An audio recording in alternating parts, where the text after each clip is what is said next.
እኛ ግን እንኳን 4 አመት 4 ቀን ሲቆይብን ከወራችን እንዴት እንደምንሰቃይ እኛ ነን የምናውቀው። ግን እቺ ጀግና እህታችን ትግስት ሰብራ ታግሳ እስከ 4 አመት። አሰላሙ አለይኩም ወራህመቱላሂ ወበረካቱ። ውድና ተከበራችሁ ቤተሰቦቼ እንዴት ናችሁ? ደህና ናችሁ? እኔ አልሐምዱሊላህ ረብል ዓለሚን ደህና ነኝ። እና ዱአ አርጉልኝ፣ ሁላችሁ ማሞኛል። ዱአ አርጉልኝ እና ላይክ፣ ሼር፣ ሰብስክራይብ በማድረግ ጀምሩት ቪዲዮውን። እና እቺ የምታዩት እህታችን ለ4 አመት ደሞዝ ሳትቀበል ታፍና የመዳም ቅመም ነበረች እላችኋለሁ። በዛም ላይ ያው ተሽጣ ለ22 ሺህ ሪያል ወደ ሌላ ሰው ሀገር በሀገር ሽጠዋት ነበር 4 አመት ድረስ ደሞዝ ሳይከፈላት። አሁን የ4 አመት ደሞዝ ከነ ሀዲያም ከነ ምናምንም ያው 54 ሺህ ሪያል ተሰጥቷታል። ማሻአላ ደስ ይላል፣ በጣም ደስ ይላል። እኛ ግን እንኳን 4 አመት ከወራችን 4 ቀን ከቆዩብን ራሱ እንዴት እንደምንሰቃይ እንቅልፍ እምቢ ይለናል። በቃ ብዙ ነገር። ግን ለማንኛውም ትዕግስት ሰብር ማድረግ ጥሩ ነው እላችኋለሁ ሀባይቤ። እና እንዴት ናችሁ? ደህና ናችሁ? እኔ አልሐምዱሊላህ ረብል ዓለሚን ደህና ነኝ። ቤተሰብ አበረታቱኝ። መዳሜም ወደ ሀገር እሸኝሻለሁ እያለችኝ ነው። አሞኛል።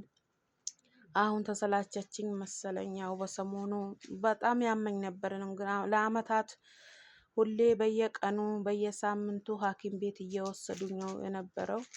ግን አሁን ላይ ደርሰው ተሰላችኝ መሰለኝ። አሁን ከመጣ 2 አመት ከ4 ወሬ ነው። አሁን ያው ፀጉሬ በጣም ራስ ምታት አለብኝ። እንትን በእጅ የሚለካው ደም ይሁን ደም ግፊት ይሁን እኔ እንጃ።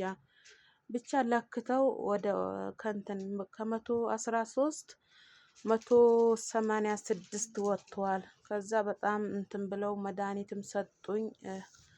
ማታ ነበር ያመመኝ ከምሽቱ 6 ሰዓት አካባቢ።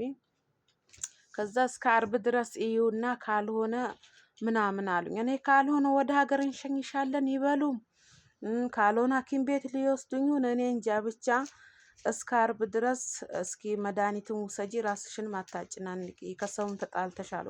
እኔ ከሰው አልተጣላሁም አልኳቸው። እና ሀባይቢ እስኪ ሁላችሁም ዱአ አርጉልኝ። ከመጣ 2 አመት ከ4 ወር ነው። ግን ምንም ነገር አልሰራሁም። ቤት አለኝ አልሐምዱሊላህ። እድሳት ይፈልጋል። ግርፍ የለውም፣ ምን የለውም። እስካሁን ምሰራው ባለቤቴ አንዴ ወደ ኦማን እየሄደ ህገወጥ፣ አንዴ ደግሞ ከኦማን ታስሮ ወደ 10 ወር ከምናምን ታስሮ እንደገና ሀገር ገባ። ከሀገርም ቁጭ አልልም አለ። ቀጥሎም ወደ ዱባይ ሄዳለሁ አለኝ። ወደ ዱባይም ያያችሁ ለደላላ እዛ ኢቃማ ያሰራላታል ተብሎ ወደ በቃ 270 ሺህ ብር ለደላላ ከፍዬ አስቸኳይ ፓስፖርት አውጥቼ ወደ 50 ምናምን ሺህ ብር ከፍዬ ማለት ነው። ወደ 300 ምናምን ሺህ ብር ከፈልኩኝ ለባለቤቴ። ወደ ዱባይ ሄደ። ግን እዛም ሄዶ ኢቃማው ማሻራ የኦማን አሻራ ያዘበት። ምንም ሳይሰራ ወደ 9 ወር ከምናምን ቁጭ ብሎ ነበር። ግን ምንም ሳይሰራ ወደ ሀገር ገባ እላችኋለሁ። እሱም አሁን ከገባ አረፋው አካባቢ ነው ገባ። ግን በጣም ከበደኝ። አሁን እነሱ እንዲህ እያሉኝ ካልሆነ ሀገር ትገቢያለሽ፣ ጤንነትሽ ነው የሚሻልሽ ከብሩ አክል ምናምን ሲሉኝ በጣም ተሰማኝ እላችኋለሁ ሀባይቢ። እና ላይክ፣ ሼር፣ ሰብስክራይብ እያረጋችሁ አበረታቱኝ። በዱአችሁ አትርሱኝ ሁላችሁ እላችኋለሁ። እናንተ አንድ ሰብስክራይብ እና አንድ ላይክ ሼር ማድረጋችሁ ለኔ ይጠቅመኛል። ግን እናንተ ያው አንድም ደቂቃ አይጨርስባችሁም። ቪዲዮን ደግሞ አዳምጡት እንዳትሰላችሁኝ እላችኋለሁ ሀባይቢ።